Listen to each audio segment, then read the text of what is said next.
Donc là, j'ai la totale, hein. J'ai en direct et puis j'ai l'enregistrement. C'est bon, je crois. Super. Je balance en replay sur le mien. Donc déjà, bonjour à tous. Hop, je suis Séverine Testu, thérapeute holistique. Et aujourd'hui, on se retrouve dans le jeudi, c'est procrastination active avec Samia Mekas. Je vais y arriver sur le sujet du coup de comment reconstruire sa féminité après une maladie. Samia, je te laisse te présenter. Alors bonjour tout le monde, merci à toi Séverine d'abord de cette invitation, de cette discussion du jeudi dans la procrastination active. J'ai vraiment adoré le thème finalement et je me suis dit, ben why not? Donc moi c'est Samia Mekas et je suis sophrologue, énergéticienne et j'accompagne les femmes à mieux vivre leur rémission après avoir vécu un cancer du sein pour retrouver estime d'elles-mêmes. Alors je continue après dans ma présentation. Tu dis tout ce que tu as envie de dire, Samia. Le but, c'est qu'on puisse aussi te connaître, te faire connaître et puis faire connaître ton travail. Donc, c'est génial. Alors du coup, moi, j'en suis pas arrivée comme ça. Moi aussi, j'ai vécu un cancer en 2012 avec évidemment le protocole, on va dire, pour moi, qui avait été adapté. Donc, c'est-à-dire la mastectomie, donc le retrait du sein complet. Donc, ça avait fait une différence au niveau du physique. Puis ensuite, j'ai perdu mes cheveux avec la chimio. Puis je me suis cassé la jambe avec une triple fracture de la cheville. Je vous en mets une couche parce que voilà, 2012 pour moi, c'était waouh, un super condensé de bonnes nouvelles. Et puis finalement, il y a eu la radiothérapie. Et puis là, arrive en 2013, enfin, la rémission, c'est-à-dire que là, c'est fini les traitements. On ne parle pas tout à fait de guérison, mais en tout cas, on parle de on n'est plus malade. Donc à partir de là, pour moi, tout va bien. Et puis, il y a un sujet très important qui est abordé, c'est-à-dire l'hormonothérapie. C'est une méthode en fait médicamenteuse que l'on prend pendant 5 ans, 7 ans, 10 ans, selon comment on se porte. Donc, moi, on m'avait prescrit cette hormonothérapie pendant 5 ans. Et puis, je l'ai prise pendant 2 mois. Et puis, finalement, pendant les 2 mois, j'étais de mauvaise humeur, tout le temps énervée, changeante, avec un corps mais complètement desséché, pas bien et tout. Et là, je me suis dit, j'ai vraiment pris une décision, mais attention, je ne l'ai pas pris à la légère. Et puis, c'est pareil, je ne vous invite pas à faire pareil que moi. Voilà, il faut faire les choses en conscience. Mais cette décision a bousculé ma vie puisque je me suis dit, ben non, je ne veux pas prendre d'hormonothérapie. Je ne veux pas continuer ma vie comme ça. Quitte à vivre, autant bien vivre. Sinon, franchement, ce n'est pas la peine. Et donc, cette décision a beaucoup changé parce que ça m'a fait prendre conscience finalement de ce que c'était la féminité. Puisque évidemment, plus de seins, plus de cheveux. Donc là, tu te regardes d'un œil totalement différent, c'est-à-dire que tu n'as pas de cheveux. Alors, c'est pas que tu es moche, c'est pas que tu es beau, c'est juste, ou c'est pas que tu es belle, c'est juste que tu es différente. Sauf que tu connais pas cette personne différente. Toi, tu as eu l'habitude qu'on te dise, enfin moi en tout cas, j'ai eu l'habitude qu'on me dise, une femme, voilà, ça a 2 seins, ça a une paire de fesses, ça met une robe, mais ça a des longs cheveux. Donc moi, j'y ai cru très fort. Sauf que quand j'ai perdu mes cheveux, la première chose qui m'est venue, c'est évidemment le pleur, puisque là, tu dis, voilà, t'es plus une femme, puis alors t'as pas de sein, donc t'es plus, alors là, t'es un monstre, parce que là, t'as un sein, et puis l'autre, t'as pas de sein, donc t'es difforme, puis t'as cette cicatrice, et puis tu te dis, non, mais c'est horrible. Et puis alors moi, je me suis posé cette question devant le miroir, mais qui va vouloir de moi? À cette époque-là, j'étais célibataire. Putain, mais quand je me suis vue poser cette question, je me suis dit, mais tu te rends compte comment tu te maltraites? Tout ça parce que tu n'as pas de cheveux et pas 2 seins. Non, mais oh. Et tu vois, c'est là, Séverine, que ma construction a changé. C'est-à-dire que quand je me suis regardée et je me suis dit, mais qu'on ait 1 sein, 2 seins, 3 seins ou 0 sein, on reste une femme. On est féminine, non pas parce qu'on est une femme, on est féminine parce qu'on décide d'être féminine. Finalement, qu'est-ce que c'est que féminine?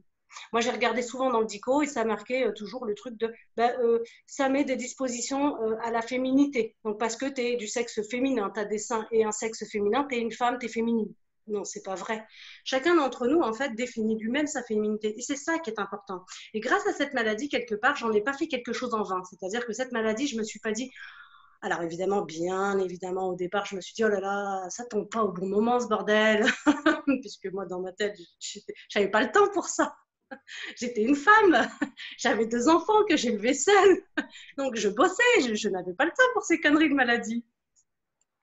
Mais finalement, elle m'a offert la plus belle chose du monde, le temps, ce que je n'avais jamais eu, du temps pour moi. Et ça a redéfini vraiment, absolument, toute ma vie. C'est-à-dire que là, j'ai pu me regarder non plus comme un monstre à se dire qui voulait de moi parce que je n'avais plus de cheveux, plus de seins, mais au contraire de me dire, justement, c'est là où je me révèle la plus belle. c'est là où je me révèle la plus féminine, c'est-à-dire que j'ose regarder ce corps avec ces cicatrices qui m'ont permis de regarder finalement ce qui n'allait pas chez moi, de regarder finalement cette femme incroyable, magnifique et encore debout, présente pour dire, bah finalement, regarde, tu t'es mis dans cet état pour te regarder enfin. Et moi, j'ai trouvé que c'était vraiment très beau. Donc ce cancer, j'en ai pas fait, j'en suis pas restée victime. Attention, je l'ai fait. Ça m'a beaucoup plu. Moi, quand mes sœurs, elles me disaient non, mais j'ai pas le temps. Eh, tu te rends compte, moi, j'ai un cancer. Hein. Et du coup, tu sais, elles culpabilisaient à mort. Du coup, elles me faisaient tout ce que je voulais. Puis après, c'est moi qui ai culpabilisé parce que je me suis dit, c'est pas bien. Donc finalement, je me suis responsabilisée. Et ce cancer m'a laissé un message magnifique. C'est je vivais en fait pas ma vie. En fait, Guy Corneau le dit très bien. Il a écrit un livre, c'est Comment revivre. Et ça parle du cancer justement parce que lui, il en a eu plein. Et c'est que finalement, quand tu as un cancer, et les cancers, c'est tout simplement des cellules qui se dégénèrent, en fait, qui ne vont pas. Quand tu as des cellules qui ne vont pas à l'intérieur de toi, parce que le cancer, tu ne l'attrapes pas, tu le développes à l'intérieur de toi, c'est parce que dans ta vie, il y a des choses qui ne vont pas. Et quand elles ne vont pas, eh ben, elles te touchent au niveau du corps. Ça, c'est la dernière sphère qui est touchée, c'est le corps. Et finalement, le corps, qu'est-ce qu'il fait? Eh ben, il décrit, il crie et il hurle. Et il te dit, j'ai mal. Regarde, j'ai mal. Et quand il te dit ça, ça veut dire, regarde-toi. Qu'est-ce qui se passe qui ne va pas? Et effectivement, je me suis aperçue que ben, dans ma vie, je disais jamais non aux autres parce que bah, c'était comme ça et puis parce que bah, fallait dire aux autres oui, parce que si on disait pas oui aux autres, alors du coup on n'allait pas être aimé. Enfin, tu vois, toutes ces pensées, un petit peu ces croyances qui étaient profondes hein, chez moi. Donc je disais, alors je n'avais jamais de temps pour moi, c'était toujours pour les autres. Je n'osais pas m'affirmer puisque j'avais toujours peur d'être idiote, nulle, complètement stupide. Je n'avais pas fait de longues études, donc j'étais complètement idiote. Donc je ne pouvais pas faire des boulots que j'avais vraiment très envie de faire, en fait. Enfin, il y avait des tas de choses, en fait. Je me suis enfermée dans des jobs, on va dire, entre guillemets. J'ai éduqué mes enfants comme j'avais été éduquée, mais je n'étais pas du tout en accord. Donc j'étais une femme, en fait, très colérique à l'intérieur d'elle qui bouillait. Grâce à ce cancer, finalement, c'était ça l'explosion. C'est pour ça que 2012, pour moi, ça n'a pas été, évidemment, sur le coup, on peut dire que ça a été une torture. Mais à la fin, ça a été plutôt une renaissance, une révélation. Et là, je suis renée en étant vraiment Samia Mekas affirmée. C'est-à-dire que je n'étais plus finalement la fille de ma mère ou la fille de mon père, la fille de la société, la fille des gens, la fille de machin. J'étais enfin moi. Alors c'est ça pour moi la féminité, c'est que finalement tu te décides, tu te définis toute seule. Puisque pourquoi pour moi la féminité n'est pas reliée qu'à la femme ou avoir des seins, des cheveux longs, et un sexe féminin. C'est tout simplement qu'aujourd'hui, on le voit bien, il y a beaucoup d'hommes qui se féminisent. Il y a beaucoup d'hommes qui veulent, alors je ne vais pas dire qu'ils veulent devenir des femmes parce que pour moi, nous sommes des êtres humains. Et donc, il y a des hommes, je ne sais pas comment ils ont fait leur compte, mais ils se sont plantés de corps. Désolée.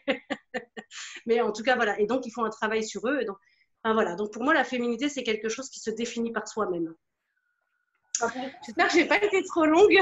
J'essaye vraiment d'être le plus court. Moi, comme je te disais, ne t'inquiète pas, tout ce qui est important de dire, il faut le dire. On est vraiment là pour ça aussi, pour que les gens puissent appréhender l'histoire, se reconnaître aussi. Et même si ce n'est pas forcément dans le cancer, il y a plein de choses que tu dis qui peuvent être rebondies quand tu dis, par exemple, tu dis ouais, je suis pas féminine parce que j'ai plus de sein, ou qui voudra de moi parce que j'ai pas de sein, etc. Je pense que même en dehors d'un cancer du sein, oui. y a combien de femmes qui vivent ça au quotidien avec des hommes qui vont leur dire mais de toute manière, à part moi, personne d'autre voudra de toi, et quand la relation se termine, on a des femmes qui disent moi je ne trouve personne d'autre dans ma vie, tu vois, parce que tout ce que l'homme a reproché aussi en avant, tu vois, et qui ne sont pas forcément liés à des attributs féminins. Alors, et donc, ça pour moi, c'était lié à un manque d'estime de moi-même. Hein. Je n'avais aucune valeur pour moi-même. Donc, moi, je suis passée par des phases où carrément je sortais avec des mecs parce qu'ils étaient gentils. Non, mais enfin, moi, je me rends compte de l'idiotie aujourd'hui. Ça suffit pas, les filles. Faut pas sortir un mec juste parce qu'il est gentil ou parce que ben, peut-être ça sera le seul ou peut-être parce que peut-être ça sera l'homme de ta vie. Non, c'est faux. D'accord? Tu décides. Ok, c'est toi qui fais le choix avec qui tu veux être. Pas, tu le fais pas en fonction de ah ouais, mais c'est peut-être le moment pour moi ou ah ouais, mais c'est.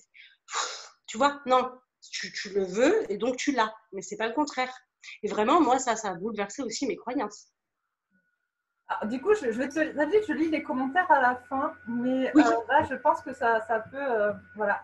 Il y a Mimi Myriam, donc on a vu hier sur le Zoom sur la mort, merci d'être là, qui te dit merci de rappeler le temps comme cadeau, puisque notre rapport au temps est aussi notre rapport à notre ego. Bravo à vous.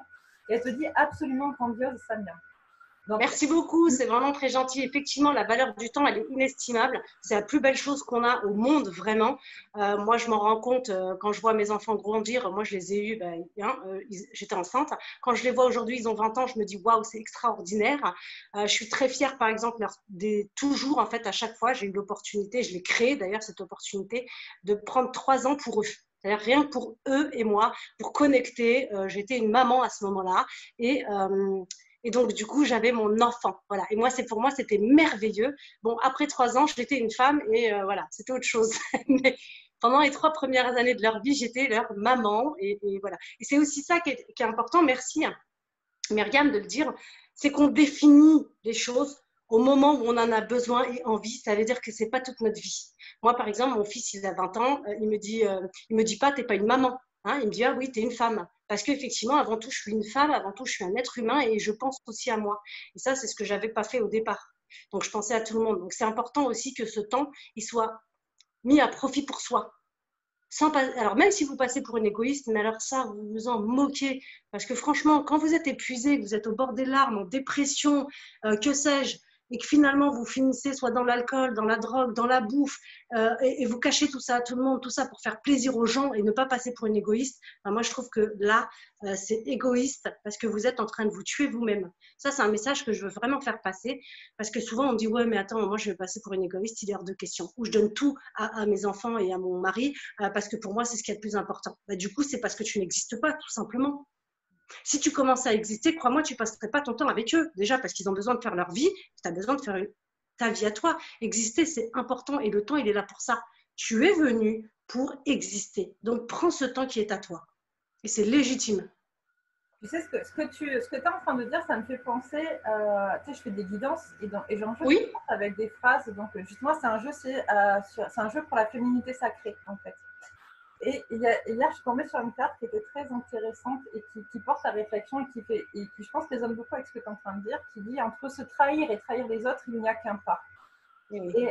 Et c'est vraiment ça, c'est que très souvent, en fait, on nous apprend à toujours vivre en fonction des autres, en fait, pour pas blesser l'autre, pour pas faire du mal à l'autre. Il suffit que tu sois quelqu'un d'un peu empathique, d'un peu sensible. Euh, du coup, de suite, tu vas constamment en fait, tourner ton regard vers l'autre parce que c'est ce qu'on t'apprend. On apprend aussi, moi, il y a un truc qui m'énerve, c'est que quand on élève des enfants, on leur apprend à ne pas dire non. Tu ne dois pas dire non, tu vois.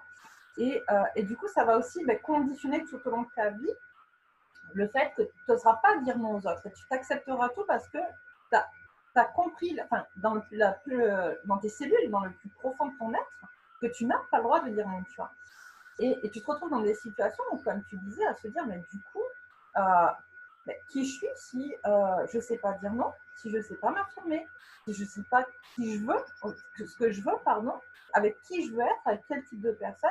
Moi, ça me fait penser à un moment donné, toi, par exemple, j'ai toujours aimé les gens de manière très inconditionnelle. Et je me rappelle, le père de mon fils, bon, ça a été une histoire très compliquée, on en a parlé à plusieurs reprises dans d'autres vidéos pour d'autres choses, sur d'autres sujets, mais c'est pas grave, hein, c'est quelqu'un que j'apprécie quand même beaucoup et qui, j'en serais pas là où j'en suis si j'étais pas passée par cette expérience-là non plus. Bien sûr. Mais le père de mon fils, on me disait, mais attends, mais pourquoi tu l'aimes? Je dis, mais je sais pas pourquoi je l'aime, c'est tout. Je l'aime pas pour quelque chose en particulier, je l'aime parce que c'est lui. De la manière que mon conjoint actuel, je l'aime parce que c'est lui. Je vais pas te dire. On me disait, mais non, mais il faut savoir pourquoi tu aimes la personne. Je sais pas, il est gentil. Définition. Et je fais, non, tu peux pas conditionner l'amour, tu vois. Et quand tu es dans cette façon aussi de voir les choses, d'aimer les gens de manière inconditionnelle, parce que c'est un peu ça, et quand tu sais pas dire non, c'est aussi parce que tu vois l'autre tel qu'il est, tu vois dans ses peurs, dans ses failles, dans ses faiblesses, et du coup, tu as envie aussi de l'aider, tu as envie de le soutenir en général. Il y a beaucoup de ça aussi, hein, tu as beaucoup d'empathie. Et du coup, tu t'oublies derrière ça, tu t'oublies, et quelque part, quand tu t'oublies, encore une fois, moi j'aime bien pousser un peu les choses, hein. Quand tu t'oublies, c'est parce que tu n'as pas envie de te voir non plus. Parce que tu sais que ce que tu vas aller voir, c'est pas Alors, ça. juste, je rebondis sur ce que tu dis. C'est pas forcément parce que tu n'as pas envie de te voir, c'est parce que tu ne sais pas te voir. Mais je pense aussi, alors, quand je dis que tu n'as pas envie de... Ça s'apprend aussi. Et comme tu le dis si bien, nous avons appris à être tournés vers les autres. Ouais. Alors, quand Donc, on ne sait pas.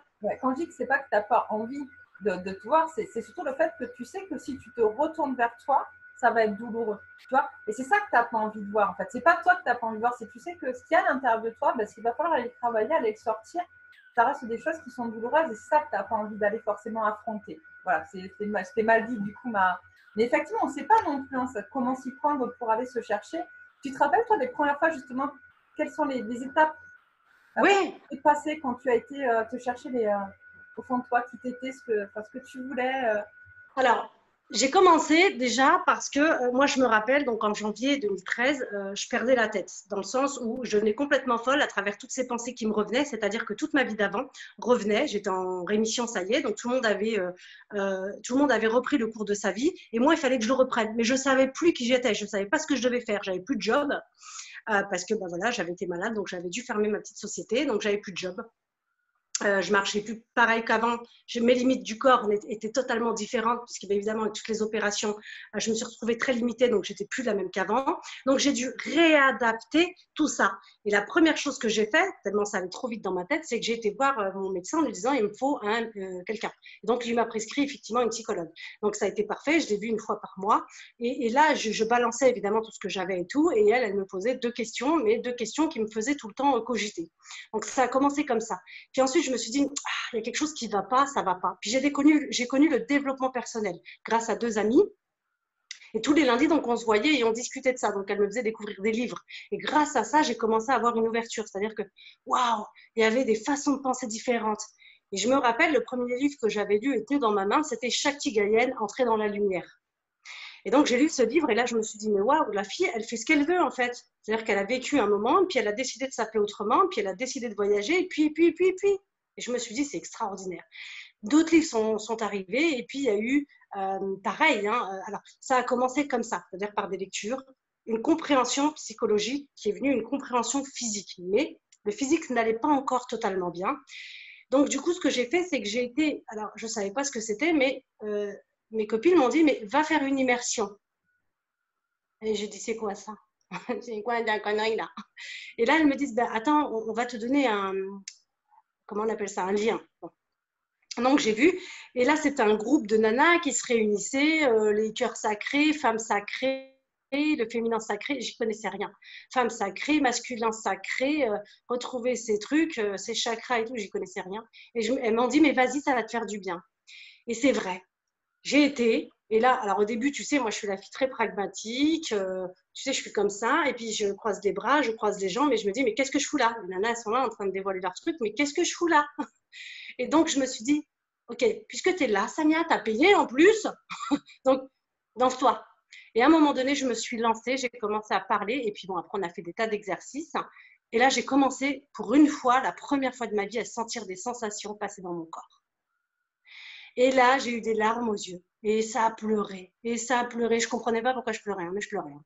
Et ça pleurait, ça pleurait. Et là, je me suis dit, mais attends, c'est crevant ce truc. Et puis, c'est comme ça, en fait, que ça a commencé. C'est-à-dire que c'est parce que j'ai ouvert mon esprit, j'ai calmé mon esprit grâce à justement cette connaissance qui était différente et dont j'avais besoin à ce moment-là, tu vois, parce que j'ai tout fait, en tout cas, dans ce que je connaissais, mais je ne savais pas comment aller sur autre chose. Et ça, c'était pour moi la porte d'entrée, vraiment. Et donc, en fait, j'ai commencé comme ça. Et là, j'ai commencé effectivement à écouter mon corps. Quand tu m'as dit, quand il y en a un jour qui m'a dit, écoute ton corps, je lui ai dit, mais qu'est-ce que c'est que cette connerie? Mais vraiment, mais qu'est-ce que c'est que cette connerie d'écouter ton corps? Comme si mon corps, il... Non, mais oh! Et finalement, j'ai étudié Lise Bourdeau, Écoute ton corps, dans son école la canadienne. Écoute ton corps avec ses livres, tu sais. Alors, je ne sais pas si tu les connais, mais c'est Lise Bourdeau avec les 5 blessures, tout ça et tout, qu'on connaît tous bien. Et, et puis, doucement, doucement, en fait, je me suis dit, mais c'est vrai. Mais c'est vrai, en fait, tu vois, on a un corps, puis dans notre corps, en fait, il y a une vie, puis dans notre vie, en fait, on leur parle, nos pensées. Et c'est là aussi où j'ai compris que j'avais des émotions. Waouh, ce mot émotion. Je ne savais pas ce que ça voulait dire non plus. Je ne savais pas grand-chose de tout ça. Et finalement, je l'ai étudié et là, j'ai compris qu'effectivement, c'était important. Mais nos pensées sont importantes. Si chaque jour, tu te lèves, tu te dis, mais je suis nulle, moche, bête, ben, effectivement, tu auras toujours raison. Si maintenant tu changes et tu dis, ben oui, non, effectivement, je suis intelligente, oui, je ne sais pas faire ça, mais comment je peux apprendre? Ça change complètement euh, les renseignements et l'énergie que tu vas envoyer à ton corps. Et donc, tes cellules ne vont pas s'alimenter de la même façon. Et ensuite, j'ai changé une deuxième chose, la nourriture, la vraie nourriture physique. J'ai compris combien elle était impactante dans la vie, la nourriture, ce qu'on mangeait, comment on mangeait. Et ben moi, ça a énormément changé ça dans ma vie. C'est hyper intéressant ce que tu dis parce que du coup, en fait, on a tendance effectivement à dire la féminité, c'est comme tu disais, hein, c'est un corps, c'est un sexe féminin. C'est bien Alors tout ça. quand on travaille l'énergétique, on se rend bien compte qu'en fait, on a tous des polarités, une polarité masculine, une polarité féminine à l'intérieur de soi, et que heureusement, d'accord, c'est ce qui nous permet aussi d'être un être complet et de ne pas être la moitié de quelque chose, finalement. Et, euh, et je pense qu'effectivement, il y a beaucoup. J'en parlais, je ne sais plus avec qui, il n'y a pas très longtemps, sur une vidéo également, où on parlait de féminité, je pense féminité sacrée, masculin sacré.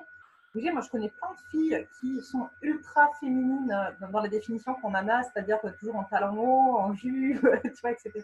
Mais c'est pas être féminine, ça c'est être sexy, mais c'est pas être féminine. Non, mais c'est la vision qu'on a, en fait, les gens de manière générale de cette féminité-là, tu vois, et qui, en fait, mais sont de polarité masculine prédominante, qui, en fait, elles sont vraiment très, très masculines, en vrai, justement, tu vois, et que, du coup, elles vont aller à l'excès dans la féminité, entre guillemets, attendue par les autres, pour un peu aussi cacher ce côté très masculin, tu vois.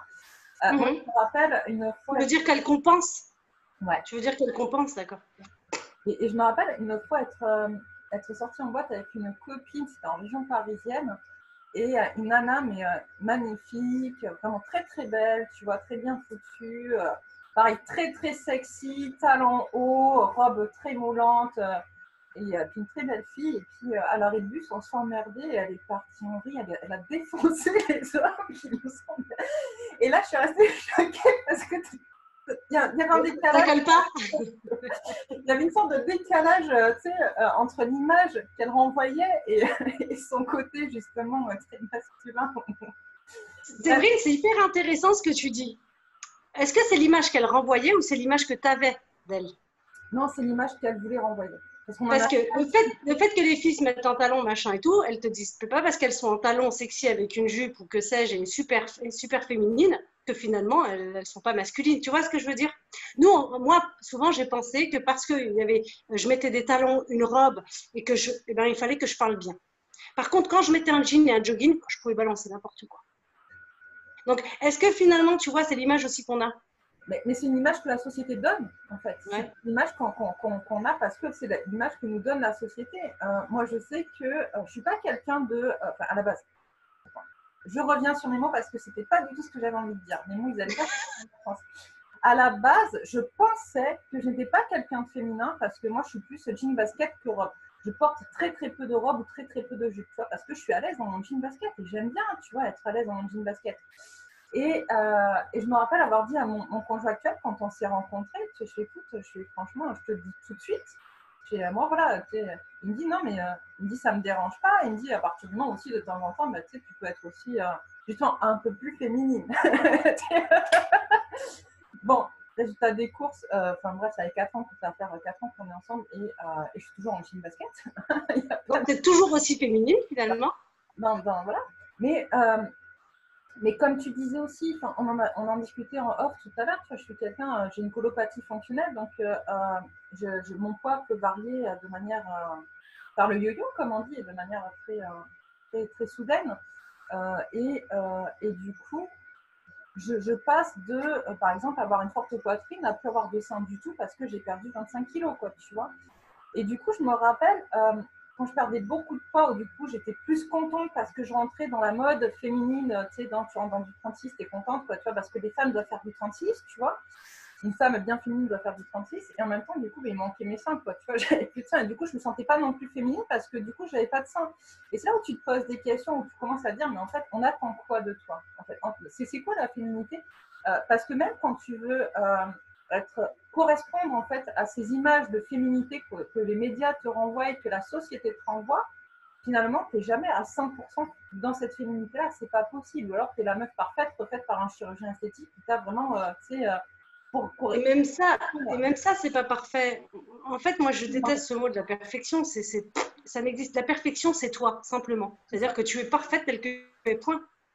C'est pas la peine d'aller chercher des critères de mode. Ça, c'est les critères de mode marketing qu'on veut nous imposer. Mais la perfection, c'est toi, simplement. Tu es déjà la plus belle des perfections. Tu es unique, tu es comme tu es, et c'est juste parfait. Et c'est ça qui est important aller chercher plus loin. Véhiculer comme image aujourd'hui. Et je pense que ça sort. On commence un petit peu, justement, tu vois, on voit de plus en plus, moi je vois de plus en plus sur les réseaux sociaux, de femmes qui s'affirment dans leur propre perfection, dans leur unicité, qui vont dire, bah oui, moi je fais pas du 36, ou oui, bah moi j'ai pas de poitrine, ou oui, j'ai une grosse poitrine, ou oui, machin, etc. Et qui du coup permettent une ouverture d'esprit, justement, par rapport à cette féminité-là. De la même manière qu'on commence aussi à avoir des hommes, comme tu disais tout à l'heure, qui vont assumer leur part d'énergie féminine, en fait. Tu vois, et pour autant, ce sont des hommes et ils sont hétéros. Parce qu'il ne faut pas faire d'amalgame aussi. Il y en a plein qui vont te dire oui, ils assument leur polarité féminine, ils sont gays. Non, il y a des hommes très hétéros qui assument leur part de féminité. Et on a tous, voilà, comme je disais tout à l'heure, une part de féminité, une part de masculinité, et on en a besoin pour avancer dans la vie des deux. Et puis, c'est vrai, je rajouterais juste comme ça qu'on n'est pas tous au même moment. C'est-à-dire que moi, des fois, je vais être effectivement tout ce côté féminin qui va être dans la bienveillance, l'écoute, dans le recevoir, dans la chaleur, dans tout ça. Et puis, il y a des fois, je vais être dans l'action, dans la femme entrepreneuse. Et donc, du coup, je ne vais pas du tout avoir les mêmes réactions, les mêmes actions. Je ne vais pas du tout avoir la même énergie. Et c'est OK. C'est-à-dire que finalement, elle est là pour exister. Ces deux parties sont là pour exister. Et elles n'existent pas au même moment forcément, mais elles existent à des moments différents dont j'ai besoin. Et c'est ça qui est important. C'est-à-dire qu'on est… Tout à l'heure, tu disais schizophrène. C'est toi qui disais ça? Ouais, c'est en off, oui, je disais tout à l'heure, je parlais de schizophrénie, mais oui. Oui. C'est exactement ça. En fait, les gens pensent qu'ils sont schizophrènes parce qu'ils ont plusieurs personnalités. Bah, on est plusieurs personnes à l'intérieur de nous, bien évidemment. On ne parle pas toujours du même endroit. On ne parle pas du même endroit. Il y a des fois, on va parler par la colère, des fois, on va parler par la passion, des fois, on va parler par l'envie, des fois par la peur, des fois par l'amour. Et donc, bah, évidemment, donc on est des personnalités différentes. Mais c'est très important pour moi, tout ça, c'est très important de l'accueillir. On doit harmoniser ça parce que si on est un tout, et c'est ça en fait, c'est la globalité de l'être qu'on est. Nous ne sommes pas juste un être humain, nous sommes un être dans sa globalité, énergétiquement, humainement, physiquement, dans l'état d'esprit et dans l'énergie qu'on dégage. Et ça, tout ça doit être nourri avec une belle et grande harmonie. Le développement personnel, pour moi, ça a été révélateur parce que ce n'est pas juste de dire je fais du développement personnel. C'est aussi la croissance personnelle et le développement de soi-même. Qui dit développement, ce n'est pas d'être le meilleur comparé à ma voisine ou comparé à mon grand-père ou que sais-je, c'est d'être moi bien dans les critères que moi j'ai besoin à ce moment-là. Et c'est ça, pour moi, le développement personnel. C'est d'aller au-delà de mes connaissances personnelles et de base. Et c'est de toujours dépasser ça, mais pas dans un challenge en disant bon bah hier je savais 3 trucs, aujourd'hui je veux savoir 5 trucs parce que je veux être la plus intelligente du monde. Non, je veux juste découvrir. Et c'est aussi ça, moi, qui m'enrichit chaque matin. Quand je me lève, si c'est pour me dire je vais vivre la même journée qu'hier, c'est pas la peine, laisse-moi tranquille. Si tu vas vivre la même journée qu'hier, mais laisse-moi tranquille, parce que je la connais celle-là. Et c'est aussi ça, c'est-à-dire qu'il faut changer ses habitudes. Ça commence par les pensées. Quand tu changes tes pensées, tu vas changer tes habitudes. Quand tu changes tes habitudes, tu vas changer aussi ton énergie et tu vas créer autre chose. Si tu crées avec la même pensée qu'hier, tu vas créer la même chose qu'hier. Et c'est aussi ça. Et moi, ça a été aussi, évidemment, j'ai découvert plein de choses durant ces 8 ans, c'est extraordinaire, je me suis mis à fond. Je pourrais en parler toute la journée. Non, mais toi, ce que tu dis, ça me fait penser à une phrase, en fait. Alors, tout à l'heure, je parlais de Christina qu'on avait reçue aussi, qui aime bien mettre des citations. Et là, c'est une citation qui me vient, tu vois. Donc, voilà, petit bisou à toi, Christina, si tu me regardes.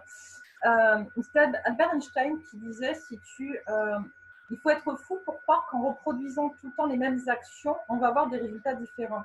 Exactement. En fait, c'est ça, la plupart des gens, finalement, ont peur de produire des actions différentes parce qu'il y a une peur aussi de l'inconnu, une peur du changement, etc. Ils ne savent pas vers quoi ils vont.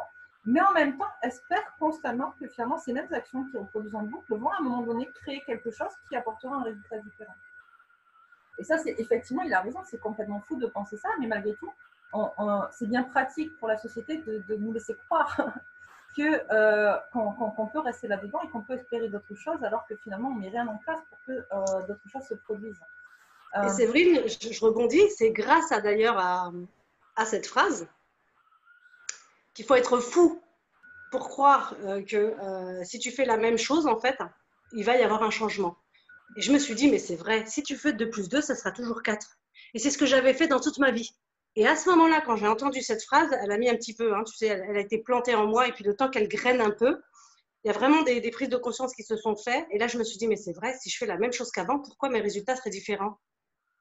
Et c'est comme ça que j'ai aussi commencé à changer, c'est-à-dire que partir de la maladie, pour moi, c'était un bénéfice. Et je me suis dit, OK, comment je peux remettre ma vie à plat? Comment je peux la transformer, la changer, évoluer grâce à ça? C'est-à-dire que la maladie me permettait, en fait, de faire un tremplin sur ma nouvelle vie, sur ma renaissance, sur ma définition, sur moi. Mais c'est grâce au fait du changement, bien évidemment. Je rebondis comme ça rapidement, je suis sur des groupes et souvent les filles, tu sais, parce qu'on parle de maladie ou de cancer ou de que sais-je, les filles te disent, bah oui, mais il faut penser, tu sais, aux plus fragiles. Mais si tu les laisses fragiles, ils seront tout le temps fragiles toute leur vie. Puis si tu leur dis pas des choses qui existent, bah, ils ne sauront jamais, donc ils resteront dans leur bulle avec toute la journée, ils vont se lever en disant oh, j'ai mal au dos, oh, j'ai mal au sein, oh, j'ai mal au ventre. Bah, ok, bah, donc si tu n'envoies que ça toute la journée. Puis alors, tu sais, en plus, alors moi, tu sais ce qui m'avait étonnée, mais je le faisais avant, attention, il n'y a pas de critique dedans. C'est vraiment de la bienveillance, même aujourd'hui, j'en rigole. Et j'adorais cette phrase qui disait une histoire terrible aujourd'hui devient finalement, avec le temps, une histoire comique. Et c'est vrai, parce que c'est les galères qu'on a vécues, voilà, moi, en 2012, je rigolais pas forcément, même si je rigolais quand même. Aujourd'hui, pour moi, c'est une histoire drôle. Et donc, je ne sais même plus où je voulais aller. Mais c'est bien ce que tu... Moi, j'aime beaucoup ce que tu dis là, par exemple, quand tu dis qu'il faut penser à ceux qui sont plus fragiles que nous, pas aux caisses. Moi, je sais que très souvent, je dis, une phrase que je dis, il faut toujours regarder, en fait, effectivement, les gens qui ont moins de chance que nous, en fait, qui sont à un stade, on va dire, inférieur, entre guillemets. Hein. Encore une fois, c'est pareil, il n'y a pas de jugement, hein, mais pour te rappeler justement tout le parcours que tu as accompli, finalement, et rester quand même humble par rapport à eux. Et en même temps, regarder aussi au-dessus de toi ce qui se passe pour toi continuer à évoluer, en fait. Et tu es toujours finalement dans un entre-deux. Et c'est pas juste se comparer constamment en disant ah bah finalement il y a pire que moi donc c'est bon je m'arrête là et puis je vais pas plus loin, tu vois, ou pas juste se comparer que à ceux qui sont meilleurs que toi entre guillemets, parce que du coup si tu es toujours supérieur que ceux qui a de meilleurs que toi, à un moment donné si c'est trop, tu vas avoir du mal à continuer à avoir cette volonté d'avancer. Il faut sûr dans cet entre-deux regarder, faire des allers-retours entre les deux et regarder finalement ton parcours, ce que tu as déjà accompli, là où tu veux aller, et continuer à avancer en fonction de toi et justement de toi, et prendre ce qu'il y a de bon dans chaque chose pour te construire toi. Ça ne veut pas dire qu'une personne comme ça que tu vas suivre ou que tu vas admirer entre guillemets parce que tu dis oh là là, moi je me rappelle, on parle, en plus on parle de féminité, donc c'est énorme, et on parle de reconstruire sa féminité. J'avais été à mon deuil, j'ai été commerciale, j'ai fait plein de choses avant d'être thérapeute. Oui, et c'est ça la vie. Aujourd'hui, on a honte de dire, moi je me rappelle, c'est bien que tu dis ça, c'est vrai, moi je me rappelle à l'époque quand je posais mon CV, j'avais fait plein de choses, on me dit oui, mais alors vous n'êtes pas du tout stable. Bah si, en fait, moi je suis stable, c'est juste que j'ai envie de changer, c'est quoi le problème? Et donc tu vois, moi je trouve qu'aujourd'hui c'est brimer, tu vois, brimer un petit peu notre créativité que de dire, ben oui, mais attends, j'ai un CV, tu sais, qui est linéaire. Ben non, pour moi il est pourri, je veux dire, tu prends pas de risque, tu es juste là, on te dit de faire ça, bon, bah, alors puisque tu as étudié par exemple le droit, donc tu vas faire du droit toute ta vie, mais bon, tu vas te faire chier, bah, c'est pas grave vu que tu as étudié du droit toute ta vie. Enfin, pour moi, c'est important de dire qu'effectivement, tu as fait plein de choses, ben oui, et heureusement, parce que c'est aussi ça la créativité. Et on est bon dans plein de choses. C'est ça. Et donc, quand j'étais commerciale, du coup, j'ai une collègue qui, en fait, elle avait été mannequin photo. Donc, et elle avait un accident de voiture qui avait beaucoup fragilisé, où elle avait quelques cicatrices sur le visage qu'elle voyait, que nous on ne voyait pas, mais il y avait quelques, mais elle savait, donc c'était compliqué. Elle avait pris énormément de poids. Et quand je la voyais, c'était une nana qui était toujours justement très dans toujours en talons, toujours en robe, toujours bien maquillée, bien coiffée, avec un certain standing, une certaine, tu vois. Et je la voyais, mais moi je la regardais, tu vois, du haut de mes 21 ans, et je me disais, mais elle est magnifique cette fille en fait. Moi déjà, quand on m'a dit, je suis passée de ambulancière à commerciale, donc de pantalons baggy à les baskets, là, tu dois porter une jupe et des talons hauts. La première fois que j'ai porté des talons hauts, je crois que je me suis tordue 3 fois la cheville en 15 jours. Mais bon, bref, et je regardais cette fille et je me disais, mais mon Dieu, mais qu'est-ce qu'elle est belle, qu'est-ce qu'elle est féminine, tu vois, parce que encore dans ce truc justement de qu'est-ce qu'une femme en fait par rapport à la féminité, pas une femme, par rapport aux médias, Et même si elle était en surpoids, mais je la trouvais tellement belle, cette fille. Et puis à force, petit à petit, donc on est devenus potes. Et quand j'ai appris à la connaître, je me suis rendu compte mais à quel point finalement elle n'avait pas du tout confiance en elle, à quel point l'image qu'elle montrait aux autres finalement n'était pas du tout l'image qu'elle avait d'elle-même. Et je pense aussi que la féminité, c'est ça mon nœud, la vraie féminité, c'est être en capacité de dire ben oui, par moment ça va, par moment ça va pas, de pouvoir être vulnérable. Tu parlais de créativité, mais je pense qu'il y a aussi une part de vulnérabilité dans la féminité, dans les énergies féminines que c'est pas facile à assumer et à accepter parce que la plupart des gens ne veulent pas voir ça parce qu'on te dit si tu es vulnérable, tu es fragile, tu es faible. Et donc, Alors, c'est ça la différence, Séverine. C'est qu'en fait, on n'emploie pas les bons mots à bon escient. Ça veut dire que la vulnérabilité n'est pas de la fragilité. La vulnérabilité, c'est de la douceur. C'est aussi d'accepter le fait qu'à un moment donné, on puisse ne pas savoir, on puisse ne pas y arriver, on trouve une solution. C'est ça la vulnérabilité. La fragilité, c'est complètement autre chose. Et puis se dire, bah oui, mais moi, il faut que je sois tout le temps forte. Parce que c'est aussi ça. Hein. Souvent, les femmes, elles se sentent fortes parce que tu sais, elles ont une grande bouche. On dit souvent, tu sais, oui, mais moi, j'ai une grande bouche, je ne me laisse pas faire. Eh bien, ça, c'est pas de la vraie force. Non, ça, c'est de la colère. Parce que tu es tout en train de dire, tu veux exister, tu veux prendre ta place, mais tu fais pas. Ça, il y a autre chose là-dessous, tu vois.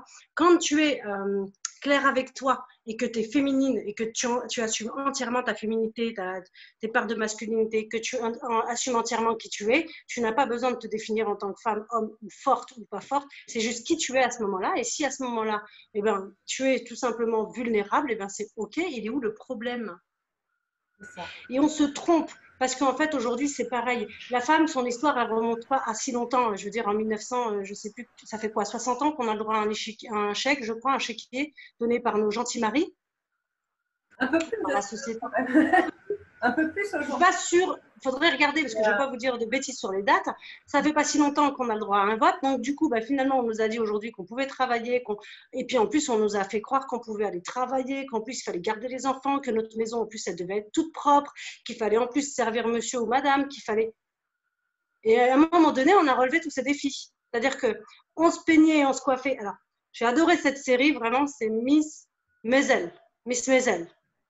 Alors, je ne sais pas si vous connaissez, mais c'est sur Netflix. Je regarde rarement de séries, mais j'ai trouvé ça génial. Miss Maisel, c'est la nana parfaite qu'on a créée au début pour la société. C'est-à-dire, cette nana se levait avant son mari pour se faire toute belle.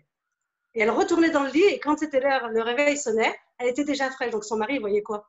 Une femme magnifique, tout le temps au réveil, la nuit, pareil. Chaque jour, elle se mesurait, tu sais, les cuisses, les chevilles, les machins, pour voir si elle n'avait pas grossi.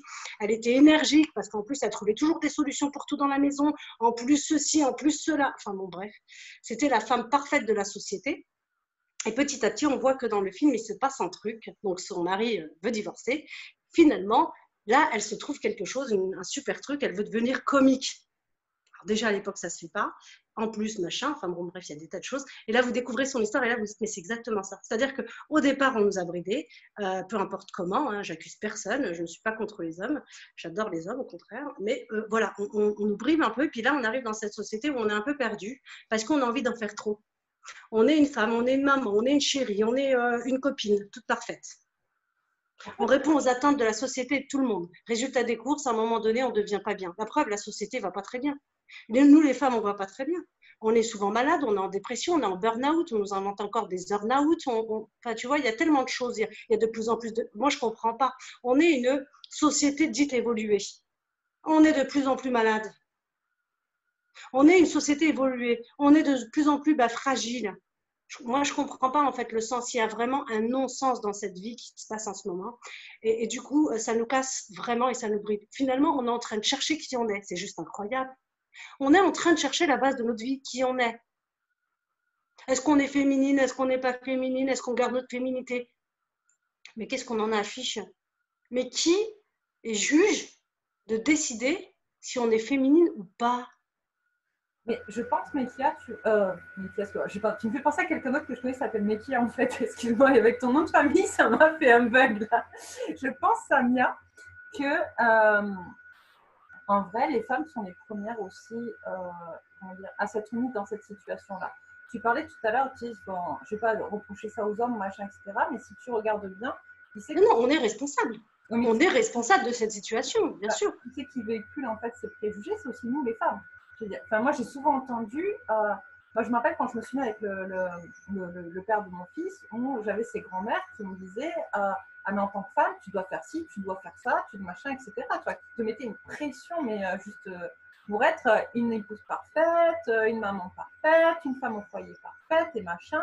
Et comment ça, tu repasses pas? Bon, moi, depuis que je suis plus avec mon conjoint, enfin mon ex-conjoint, du coup, bah, j'ai pas de faire à repasser chez moi, tu vois. Ça m'a tellement traumatisé ce truc. Il fallait que je repasse tout pour tout le monde et machin, etc. Je dis non, non, c'est bon. À un moment donné, c'est nous, les femmes, qui véhiculons en fait ce regard qu'on porte sur la féminité aussi. Comment on accepte finalement que les médias nous maltraitent, que les hommes nous maltraitent sur notre part de féminité aussi. Comment finalement, comment dire, comment on élève nos filles. Tu vois, quand je vois encore des garçons et nos garçons. Voilà. C'est très important de mélanger les deux parce que nos filles, on les élève d'une façon, nos garçons aussi. Aujourd'hui, on n'apprend pas à nos garçons comment agir et gérer. On leur apprend d'une façon très bizarre. Puis nos filles, c'est pareil, on veut les protéger. Il faut vraiment accorder les deux. Encore une fois, et c'est là où on se trompe. Et c'est là aussi où, du coup, moi, je dis souvent, parce que tu abordes ce sujet-là très rapidement, je fais une petite parenthèse, c'est là où souvent je dis, mais regardez pourquoi les couples ne fonctionnent pas aujourd'hui. D'accord? On élève nos filles en disant qu'il faut être indépendante, autonome, machin, que tu démerdes toute seule, que tu n'as pas besoin d'un homme, et tu élèves ton fils, genre, il faut toujours qu'il ait besoin de maman, quoi, tu vois, parce qu'il ne sait pas se démerder pour aller se faire cuire un œuf ou pour aller mettre son slip dans la machine à laver, quoi. Donc, il y a un moment donné, forcément que quand ces gens-là, ils se rencontrent et se mettent en couple, ça ne peut pas fonctionner. Tu vois, c'est pas possible. Parce que du coup, tu as une fille hyper autonome, tu l'as élevée comme ça, qui se retrouve avec un mec où elle doit jouer sa mère. Donc forcément, qu'à un moment donné, ça clash. Et forcément, qu'à un moment donné, les couples se séparent. Tu vois. Et ça aussi, c'est qui fait ça? C'est encore les femmes.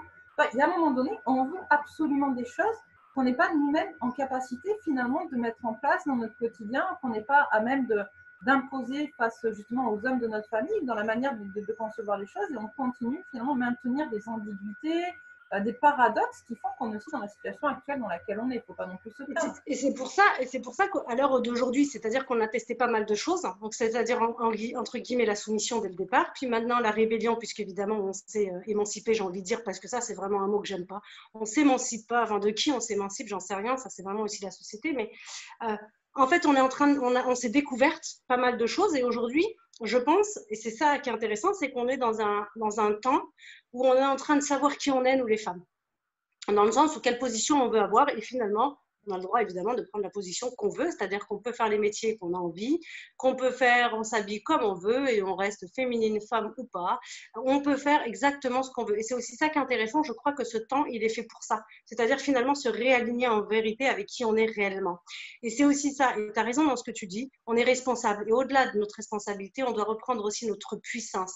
Notre puissance, c'est tout simplement qui on est dans notre globalité. Quand tu reprends ta puissance, tu prends ta responsabilité, tu reprends tes choix, tu reprends tes définitions, tu reprends tout ton être. Et là, tu ramènes ça avec toi. Et une fois que tu es recentré avec tout ça, vraiment, parce qu'il faut vraiment se recentrer. Voir le monde, c'est bien, la société, c'est bien, les gens, c'est bien. Mais à un moment donné, il faut se regarder soi et savoir ce que nous, on veut, comment on veut avancer, avec quelles valeurs on veut avancer et pourquoi on veut avancer. Et ça doit être très personnel.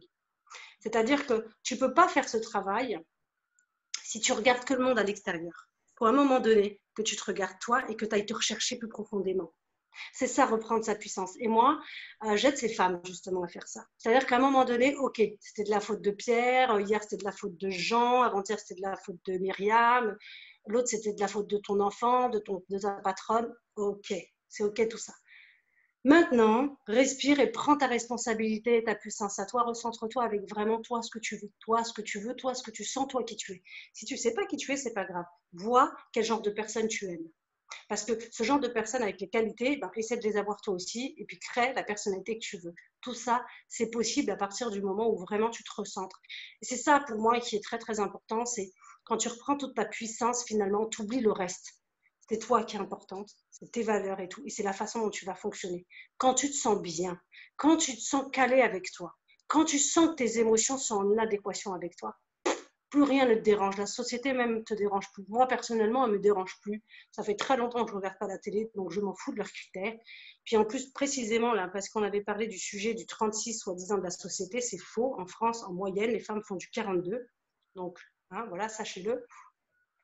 Mais ensuite de ça, on enlève aussi tous ces côtés un peu de télé où on se gave dedans. On enlève aussi un peu de téléphone où on a besoin de likes sans cesse pour exister ou être aimé ou savoir qu'on a je ne sais combien de followers ou je ne sais pas quoi. Il faut aussi enlever ça et se remettre à l'intérieur de soi. C'est ce que je disais, c'est comme ça que j'ai commencé.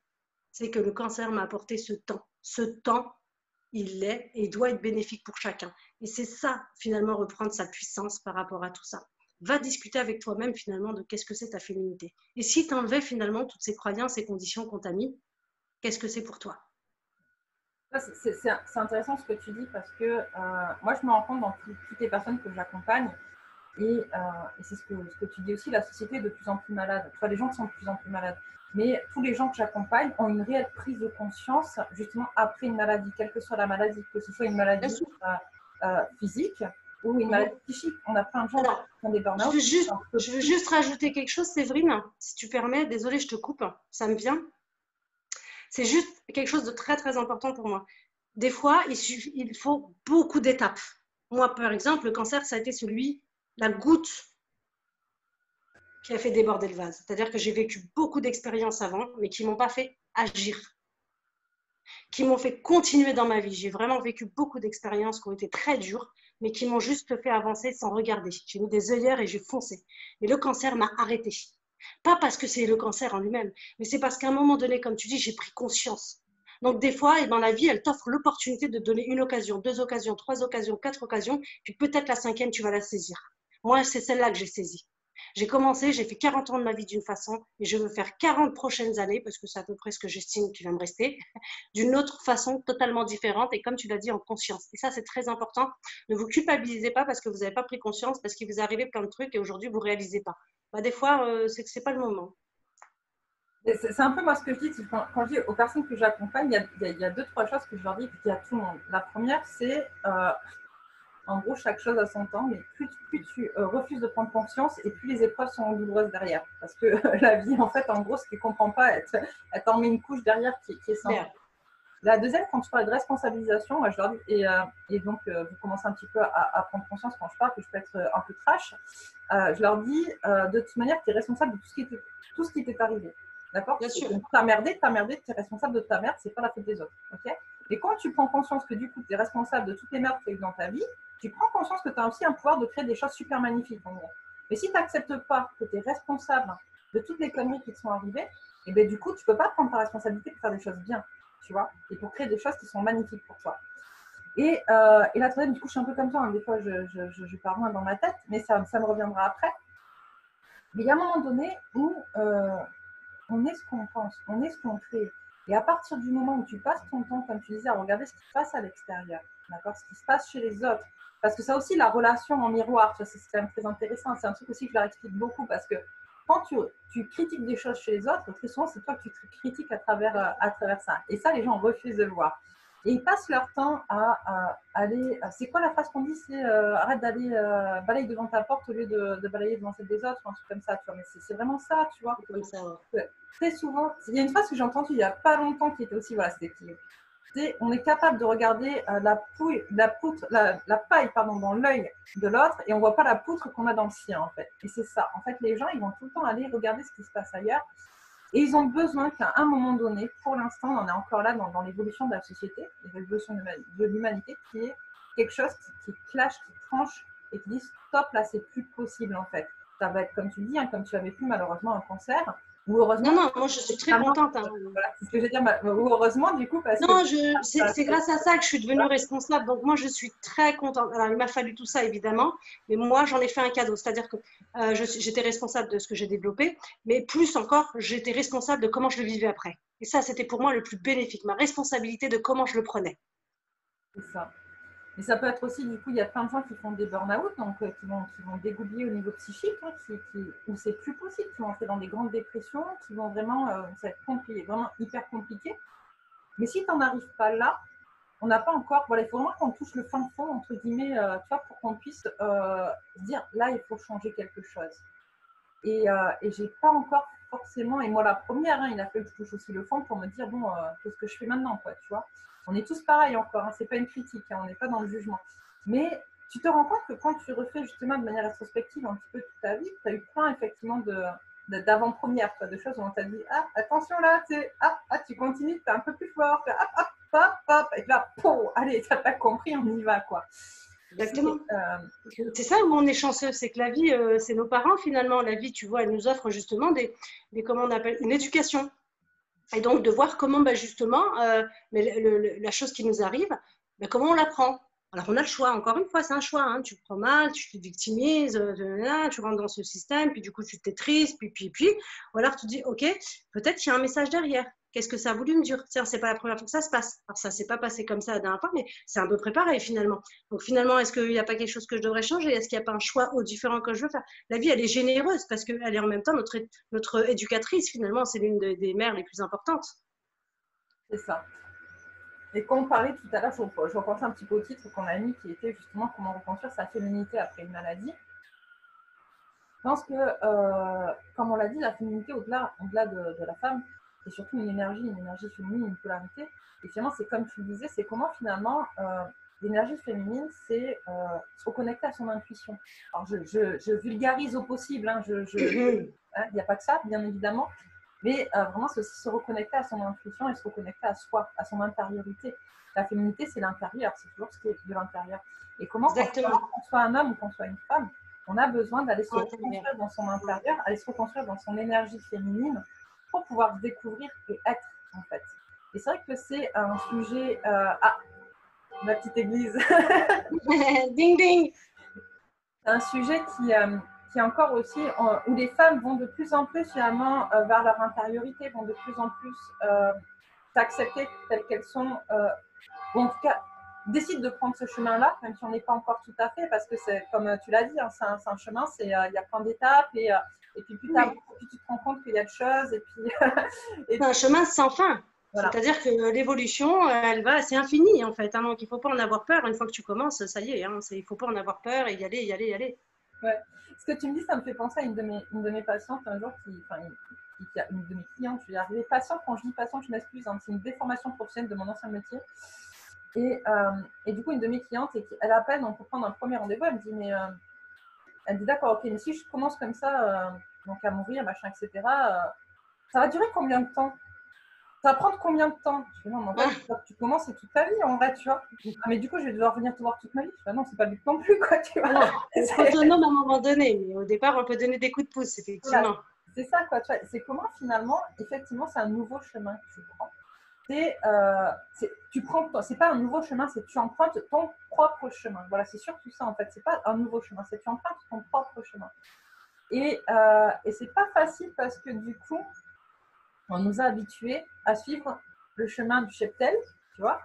Et du coup, quand tu sors justement de là et que tu commences à aller te découvrir autrement, c'est aussi tu te retrouves confronté face, encore une fois, au regard des autres, au regard surtout de ton entourage, qui lui n'est pas forcément là-dedans, qui ne comprend pas forcément ce qui se passe chez toi. Pourquoi d'un coup, toi qui disais rien, tu deviens... Moi, je me rappelle avoir eu des excès de colère quand j'ai... Et pour pouvoir m'imposer, finalement sortir de cette soumission face aux autres, où j'acceptais toujours tout, je disais jamais non, et machin, etc. Le jour où j'arrivais pas à m'imposer de manière simple et concrète, et je partais dans des tours. Mais je me rappelle mon père qui me disait, mais t'es hystérique en fait, en vrai. J'avais besoin de pouvoir. Et après, maintenant, j'ai plus besoin de. Voilà, je sais que maintenant, ils savent que quand j'ai quelque chose à dire, je le dis, j'ai plus besoin de monter dans les tours pour me sentir écoutée, tu vois. Et de la même manière, j'en parlais un peu tout à l'heure, voilà, j'avais voulu rebondir là-dessus, puis après, je t'ai laissé parler, je suis partie dans d'autres choses dans ma tête, mais tu l'as dit, on n'a pas besoin finalement, il y a un moment donné, on a besoin de s'imposer face aux autres, mais une fois que tu sais qui tu es, tu n'as plus besoin de t'imposer en fait. Et tu ne demandes même pas à t'imposer finalement, tu regardes, tu es en face de moi, tu prends pas. Moi, j'ai fait ma part du boulot, j'ai fait ma part du chemin, j'ai pris mes responsabilités, j'ai dit ce que j'avais à dire, t'entends pas. Que tu sois d'accord avec moi, c'est pas le problème. Voilà, j'ai fait ma part du chemin, je te dis ce que j'avais à dire. Voilà. Et on n'est plus dans ce truc de justement de s'imposer de devoir absolument continuer à souffrir. Tu veux dire que la façon dont on s'impose, elle est complètement différente. La façon dont on est qui est différente en fait. Dans le verbe être, toi, dans comment tu peux être, toi, dans ton être. C'est-à-dire que quand on commence sur ce chemin, on a envie de s'imposer finalement parce qu'on ne s'est jamais imposé auparavant. Donc parce qu'on s'est très peu imposé de manière très, très difficile. Et là, en fait, il y a plusieurs étapes qui sont difficiles, où du coup tu vas te tester dans tes limites, tu vas te tester dans ce que tu es, tu vas te tester dans jusqu'où tu peux aller ou pas, d'accord. Et tu vas aller tester, tu parlais tout à l'heure de Lise Bourbeau et des 5 blessures de l'âme, tu vas aller justement te tester aussi dans tes blessures, dans tes, voilà. Et comment à un moment donné, tu vas être différemment, mais vu que tu sauras toi, tu sais qui tu es, tu sais ce que tu veux, tu connais tes valeurs, tu n'auras pas besoin de les pousser dans le monde, en fait. Tu vois ce que je veux dire, de les imposer, mais de manière c'est dur. En fait, tu imposes rien, tu es un état d'être, et puis voilà. Et puis tu le ressens toi-même. En fait, les discussions sont avec toi. Les discussions, en fait, c'est avec toi. Quand tu es colère, c'est contre toi, parce qu'évidemment, soit tu t'es pas respecté dans tes limites physiques, tu t'es pas respecté dans ce que tu as dit. Imaginons, moi, mes clientes, souvent, elles me disent, bon, bah, dès demain, je commence. Ok, pourquoi tu commences pas maintenant?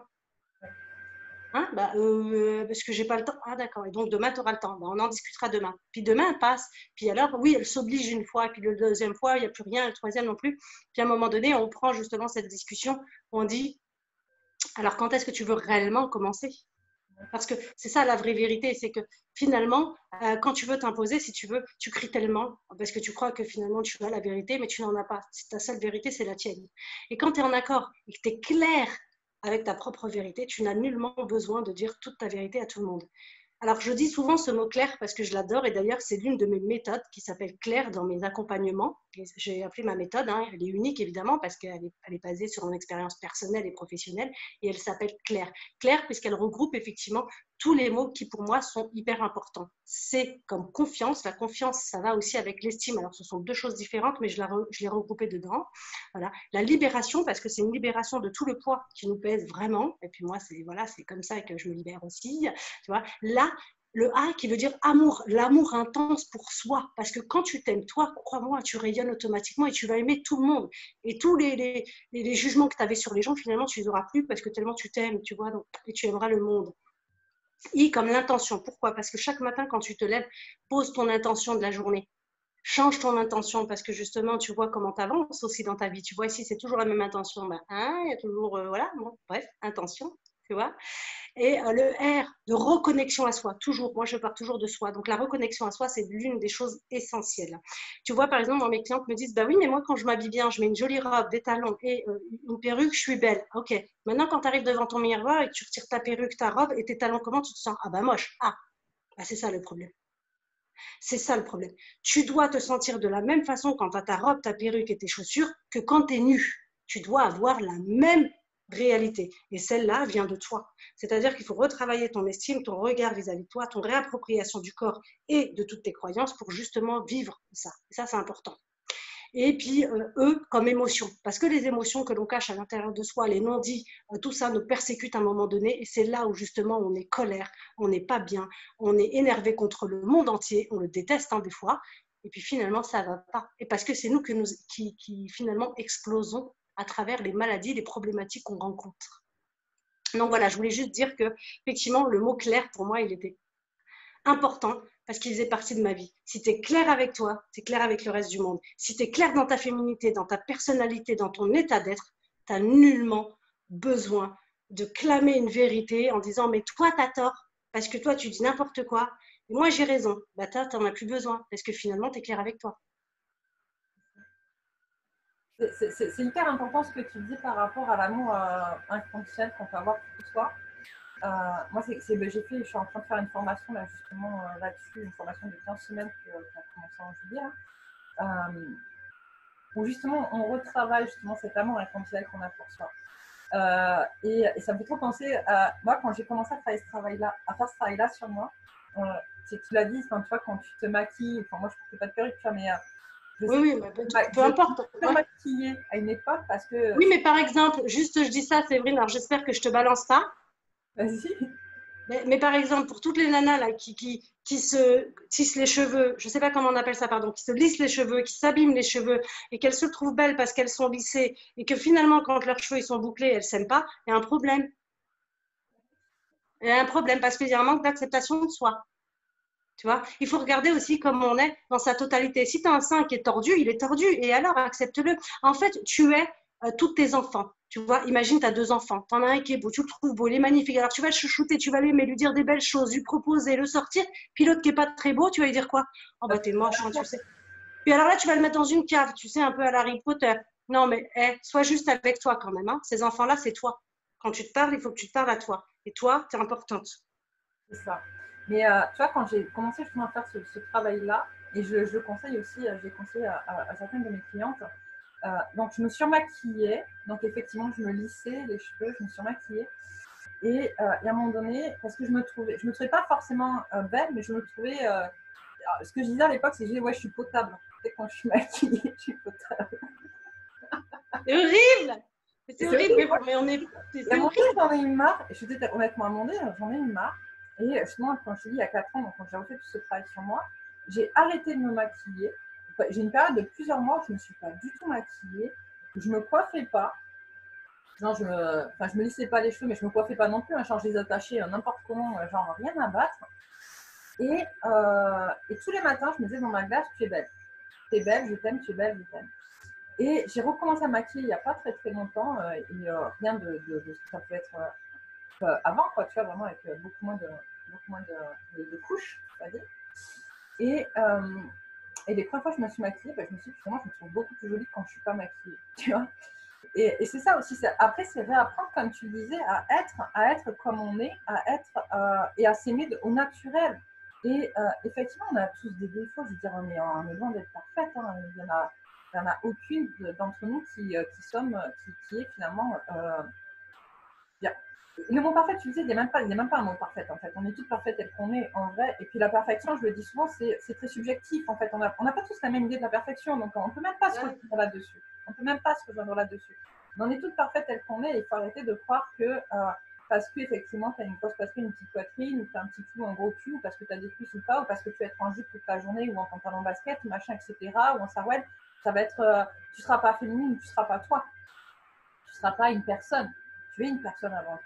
Et je rejoins donc mes cheveux, effectivement, parce que balancer, c'est pas balancer, mais c'est vrai que justement, j'acceptais pas la nature de mes cheveux parce qu'elle est compliquée. Alors, c'est pas parce que je me préférais plus jolie en étant lissée, c'est parce que quand tu as des cheveux bouclés, pour celles qui ont des cheveux bouclés, c'est un entretien, c'est du temps, c'est prendre soin de ces cheveux bouclés, et que je m'autorisais pas le temps de le faire. C'était surtout ça, tu vois. Et là, j'ai décidé justement d'accepter la nature de mes cheveux. Ça ne veut pas dire que je ne les lisserai pas de temps en temps parce que j'aime bien aussi. Bien sûr, on peut de temps en temps, mais c'est pas pour cacher quelque chose, tu vois. C'est très important. Bien sûr que tu peux mettre une perruque mais il faut que tu sois pareil. C'est-à-dire que tu te trouves aussi jolie avec ou sans.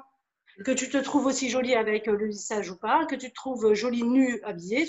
Et c'est ça qui est important. Et ça, il n'y a qu'un travail en profondeur vraiment et retour vers soi, à l'intérieur de soi, qui va vraiment changer le regard. Ce regard-là, il est interne en réalité, c'est changer ta projection. C'est pas du tout l'extérieur qui va ramener à l'intérieur, c'est vraiment ton intérieur à toi qui va sortir ça. Si tu te trouves vraiment très belle, tu vas, peu importe dans quel état t'es, tu vas te trouver belle quoi qu'il en soit. Mais après, je pense que c'est pas. Moi, j'irais un peu plus loin que l'histoire juste de se trouver jolie. Je pense que c'est aussi. On n'apprend pas à prendre soin de soi. Tu vois, Bien sûr. quand on t'éduque, on t'apprend pas à prendre soin de soi. Tu dois prendre soin des autres, mais pas soin de toi. Non, Donc, non, mais en plus, je vais quand même au-delà de ça, Séverine, c'est-à-dire que quand on commence à t'élever quand tu es petit, excuse-moi, tes parents travaillent et te donnent un timing. Tu te lèves, tu t'habilles, tu déjeunes, tu vas au travail ou tu vas à l'école. On te récupère à telle heure. Le temps qu'on te donne, il est acquis. On t'a pas permis de te lever et puis de vivre ta vie. On te permet juste de te lever, t'habiller, machin, et on a juste le temps là parce qu'on va à l'école. Et c'est aussi ça. Donc, excuse-moi, mais bon, je sais que c'est jamais évident. C'est-à-dire que où est-ce que tu l'as pris le temps pour ça? c'est ça. Moi, je sais que tu vois, ça me fait penser à mon fils quand il est à l'école. Moi, je suis un peu une marmotte. Moi, je ne peux pas me lever tôt. Je sais pas, quelque part. Déjà, me lever avant que le soleil soit levé, c'est compliqué pour moi. Tu vois, alors forcément, l'hiver, c'est difficile. Et un peu moins. Mais, et mon fils, le matin, en fait, quand il est à l'école, il se lève à 6h30. Je dis, mais pourquoi tu te lèves à 6h30? Je commence à 9h. C'est parce que je vais avoir le temps de faire ce que j'ai envie de faire avant d'aller à l'école. Voilà, c'est important. J'ai trouvé ça mais vachement intéressant. J'ai encore du mal à le mettre en pratique parce que je te dis, je ne suis pas une lève-tôt. Mais du coup, je sais que par contre, j'ai compris effectivement grâce à mon fils l'importance en fait d'avoir du temps pour soi, pour faire des choses que tu as envie de faire avant les obligations. Évidemment. Moi, par exemple, je me lève à 5h30. 5h30, voilà, je vais méditer. Ensuite, je vais faire des étirements. Mais je me lève pas pour arriver au boulot. Je me lève d'abord pour arriver avec moi-même. Et ensuite de ça, je passe par des étapes. C'est-à-dire, une fois que je suis sortie de moi, je rentre à l'intérieur je fais mes activités, puis ainsi de suite, tu vois. Mais il y a toujours ce temps Ouais. qui est adapté pour moi. Et ça, effectivement, ça a été aussi une de mes prises de conscience qui a été très importante parce que quelque part, il y a eu cette peur de revenir dans la maladie. Et donc, je me suis dit, hors de question que je retombe dans mes travers. C'est-à-dire, je me lève, je prends 2 minutes pour ma douche, je m'habille et hop, je file. C'est fini. Je prends le temps de réveiller mon corps, de voir comment je me sens, de m'aimer profondément, de me kiffer. Si je suis pas en kiff avec moi, je ne sors pas de mon lit. Mais ça, c'est important, c'est important. Et mes clientes le ressentent au bout d'un moment, c'est qu'effectivement, la façon dont elles se regardent, c'est plus du tout la même chose. Elles prennent plus attention à la même chose. Et ça, c'est hyper important. Et c'est ça pour moi qui va changer. Parce que si moi j'offre la permission, si moi j'offre comme ça, tout ce temps avec mes clientes, c'est aussi parce que je veux qu'elles soient transformées. Et quand elles sont transformées, ça amène automatiquement une transformation dans leur vie, dans leur globalité, tu vois. Ça joue sur l'éducation, sur leur famille, sur l'appréhension avec les amis, ça joue sur le travail. Et donc, tu vois, et ça amène, et plus tu vas transformer une personne, et plus elle va en transformer une et une et une. Et c'est là où justement on peut tout évoluer ensemble et se dire, bah, c'est super. Parce que qu'est-ce qu'on peut transformer encore que de rester effectivement dans cette, bah oui, mais moi, c'est égoïste en fait de ne pas travailler sur soi. Vraiment, c'est égoïste. Parce que du coup, tu es tout le temps malheureux. Puis alors, même ceux qui sont à côté, ils en ont marre de toutes ces histoires. Et ils se sauvent. Dis-toi-les clairement, ils se sauvent. Et il y en a marre. Je veux dire, c'est comme si toi, t'arrivais et t'es tout le temps en train de parler avec quelqu'un qui va pas bien. Mais à un moment donné, tu veux plus parler avec cette personne. Parce que même toi, tu vas être pas bien. Donc à un moment donné, il faut vraiment se réveiller. Et moi, c'est ça que j'amène aussi. C'est ce côté un petit peu réveil des consciences qui dit, ben, prends conscience quand même que tu as de la chance, tu as une vie. Et même si tu ne voulais pas t'incarner ou que sais-je, prends conscience que tu es là. Qu'est-ce que tu veux en faire? Moi, c'est ça. Ma question chaque matin, c'est qu'est-ce que je veux faire du restant de ma vie? Comment je veux le passer? Avec qui je veux le passer? Dans quel état? Est-ce que je veux m'énerver parce que le thé il est trop chaud ou je sais pas quoi? Ou est-ce que finalement j'ai deux chaussettes différentes et c'est rien, c'est pas grave? Franchement. Et alors? Non, ça me fait rire parce que moi, j'ai jamais les mêmes chaussettes aux pieds. Donc, Voilà, et alors, je veux dire, absolument. est-ce que même on est obligé d'en discuter tout ça parce que c'est pas pareil? Est-ce que si tu as un sein ou deux seins, est-ce qu'on est obligé d'en discuter tout ça parce que c'est pas pareil? Mais franchement, c'est un détail. Sérieux. Est-ce que si tu as une jambe ou un bras, est-ce qu'on est obligé d'en discuter? C'est quoi le truc, tu vois? Et c'est ça, en fait, il faut aller au-delà de tous ces trucs. Et moi, c'est ça pour moi. On revient sur la féminité, mais pour moi, c'est ça, en fait. La féminité, c'est pas, pour moi, c'est juste un mot. Ça englobe tellement de choses à l'intérieur de soi. Mais c'est vraiment l'amour de soi, quand vraiment tu t'aimes inconditionnellement et que tu reviens à des vraies valeurs qui sont essentielles. Je pense que tu avances vraiment d'une autre façon. Voilà. Est-ce qu'il y a des questions, Séverine, peut-être? Ouais, parce que je regardais l'heure aussi. Oui. Il y a des commentaires. Alors, attends. Euh, alors, Moi, malheureusement, je ne peux pas voir. alors ça, j'ai déjà lu. Alors, attends, parce que moi, je suis sur plusieurs pages à la fois. Ouais, vas-y. Alors, ceux que j'avais déjà lu tout à l'heure de Mimi, on a Aurore qui me dit prendre du temps pour soi. Bisous, Aurore. Prendre du temps pour soi, c'est renaître. Oui. C'est vraiment ça. Alors, attention, prendre du temps pour soi, c'est pas que aller chez le coiffeur, chez l'esthéticienne, chez la masseuse. C'est aussi ne rien faire. C'est-à-dire que c'est pas vraiment rien faire, mais c'est juste se détendre, être à l'intérieur de soi et prendre des respirations connectées avec tous ses organes. C'est aussi ça. Parce que souvent, j'entends prendre soin de soi. Bah, aujourd'hui, j'ai fait du shopping. Ah non, ça, t'as pris soin du porte-monnaie de tout le monde, sauf du tien. Mais c'est toi d'abord. OK?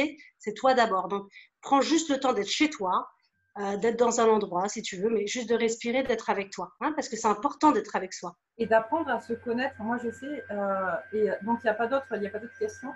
Euh, Encore 5 minutes, s'il y en a qui veulent écrire des questions, s'il y en a qui ont des questions, n'hésitez pas à les mettre. Une dernière minute alors, parce qu'il va falloir couper une dernière minute. Ouais. Mais ce que tu dis, quand tu commences justement à te remettre à l'intérieur de toi, moi, je me rappelle tout à l'heure, on parlait de pensée en arborescence, je me suis rendu compte de la manière dont je pensais, pas forcément dans le côté négatif du truc, dans les pensées négatives ou coquesses, même si j'y ai beaucoup été il y a très longtemps, mais la manière dont ça va très rapidement dans ta tête, tu vois. Bien sûr. la manière dont ça rebondit. Et quand tu apprends à écouter tes pensées, tu écoutes tes pensées, tu te dis, mais putain, en fait, j'ai 18 millions de pensées à la minute, quoi, tu vois. Bien sûr. Et c'est hyper important de se rendre compte qu'en fait, on n'est jamais au calme dans notre tête parce que ça rebondit dans tous les sens. Et quand tu apprends à t'écouter, à te remettre à l'intérieur de toi, justement, bah, tu apprends à diminuer le flot de pensée et à recentrer sur des choses beaucoup plus qui te correspondent plus à toi, en fait, et pas sur des trucs. Moi, je me rappelle une fois, j'avais compté, je te jure, et on va arrêter là-dessus après parce que Oui. en l'espace, je m'étais observée sur juste un instant T, et dans l'instant T, j'avais eu 5 phrases différentes dans ma tête, dans l'espace de 3 secondes, 5 phrases différentes et 2 chansons. Tu vois, donc tu fais waouh! Et attention, ça c'est conscient. Oui. Imagine tout ce qui est inconscient. Donc, on va bien au-delà de ça. Mais c'est là où tu te dis, sur l'espace de 3 secondes déjà, c'était vraiment un court. C'est énorme, bien sûr, c'est énorme. Et c'est là où tu te dis, voilà, que tu prends conscience finalement de ce qui se passe à l'intérieur de ta tête, dans tes pensées, mais aussi à l'intérieur de ton corps. C'est vraiment important.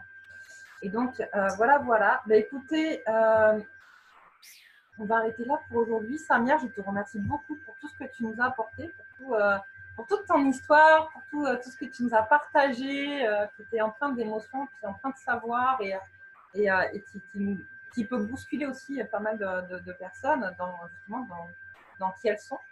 Je vous remercie à tous d'avoir été présents et j'espère que ça vous a plu. Je vous dis jeudi prochain. Merci à tous quand même. Merci à Séverine. Merci à tous aussi et à toutes d'avoir écouté évidemment ce Zoom, j'ai envie de dire. N'hésitez pas à revenir vers nous. Hein. Voilà. Et de toute manière, j'ai mis les liens oh, je vais pas y arriver. Pourquoi j'ai tapé Mekia? C'est pas possible. De Samia sur mon Facebook, si vous voulez aller regarder un peu de plus près son travail. Voilà. Je vous embrasse tous. Super. Bonne journée à tout le monde. À bientôt.